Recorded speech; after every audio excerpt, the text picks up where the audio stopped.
यह कहानी है पारसी धर्म की। एक ऐसा धर्म जिसे लोग आग की पूजा करने वाला कह देते हैं, लेकिन शायद उसे कभी समझने की कोशिश नहीं करते। लेकिन कहानी शुरू होती है एक इंसान से। उस इंसान का नाम था जरथुस्त्र। जरथुस्त्र का जन्म किसी महल में नहीं हुआ, कोई शाही घोषणा नहीं हुई, कोई देवदूत आसमान से नहीं उतरा। जरथुस्त्र का जन्म प्राचीन ईरान के एक आसान दौर में हुआ था। उस समय का समाज डर पर चलता था।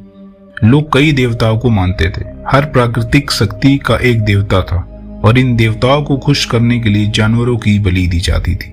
लगभग 30 साल की उम्र में जरथुस्त्र को एक ऐसा अनुभव हुआ जिसे पारसी धर्म में रेवलेशन कहा जाता है। कहा जाता है कि एक दिन जरथुस्त्र एक नदी के किनारे थे। पानी शांत था, आसपास कोई नहीं था और उसी क्षण उन्हें एक दिव्य अनुभूति हुई। उनके सामने एक प्रकाश प्रकट हुआ।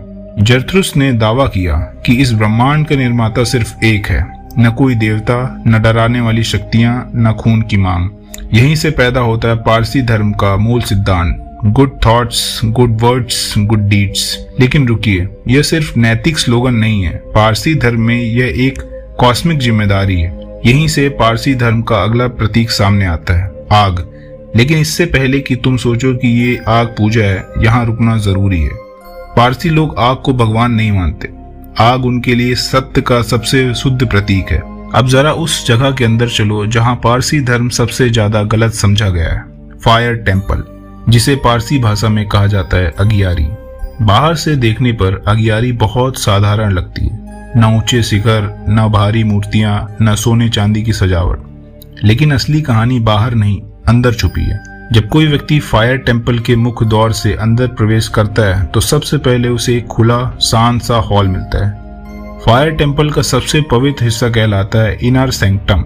इस इनर सैंक्टम के बीचों बीच एक ऊंचा पत्थर या धातु का प्लेटफॉर्म होता है। इसी के ऊपर वह आग जलती है जिसे लोग पूजा की आग समझ लेते हैं, लेकिन पारसी लोग इसे कहते हैं सैक्रेड फायर। आताश बहराम कोई आम आग नहीं होती। इसे बनाने में कभी कभी सालों लग जाते हैं। इसमें 16 अलग अलग स्रोतों की आग इकट्ठा की जाती है। कई बार 1000 से ज्यादा रिचुअल्स सिर्फ आग को शुद्ध करने के लिए किए जाते हैं। अब आते हैं एक और नियम पर जो आम आदमी को चौंका देता है। फायर टेम्पल के इनर सैंक्टम में हर कोई प्रवेश नहीं कर सकता। यहाँ से प्रशिक्षित पारसी पुजारी यानी मोबेद जा सकते हैं, और मोबेद भी ऐसे नहीं जाता। इनर सैंक्टम में जाने से पहले मोबेद पूरी तरह स्नान करता है, साफ सफेद वस्त्र पहनता है, मुंह पर कपड़ा बांधता है। आग को जलाए रखने के लिए किसी भी लकड़ी का इस्तेमाल नहीं होता। आमतौर पर चंदन या विशेष रूप से शुद्ध की गई लकड़ी का उपयोग किया जाता है। हर लकड़ी को पहले धोया जाता है, सुखाया जाता है, फिर उपयोग में लाया जाता है। यह प्रक्रिया दिन में कई बार दोहराई जाती है। अब थोड़ा और डार्क हिस्से की ओर चलते हैं। पारसी धर्म में शुद्धता का मतलब सिर्फ शरीर की सफाई नहीं, शुद्धता का मतलब है प्रकृति को नुकसान न पहुंचाना। यही कारण है कि पारसी धर्म में मृत्यु के बाद शरीर के साथ जो किया जाता है वो दुनिया के सबसे अलग रिवाजों में से एक है। अगर आग, जल, वायु और पृथ्वी पवित्र है तो मृत शरीर को इनसे कैसे दूर रखा जाए। यहीं से जन्म लेता है एक ऐसी संरचना जिसे सुनकर आज का इंसान असहज हो जाता है, टावर ऑफ साइलेंस। पारसी भाषा में इसे कहा जाता है दखमा। दखमा कोई इमारत नहीं होती। ये आमतौर पर एक ऊंची पहाड़ी पर बनाया जाता है।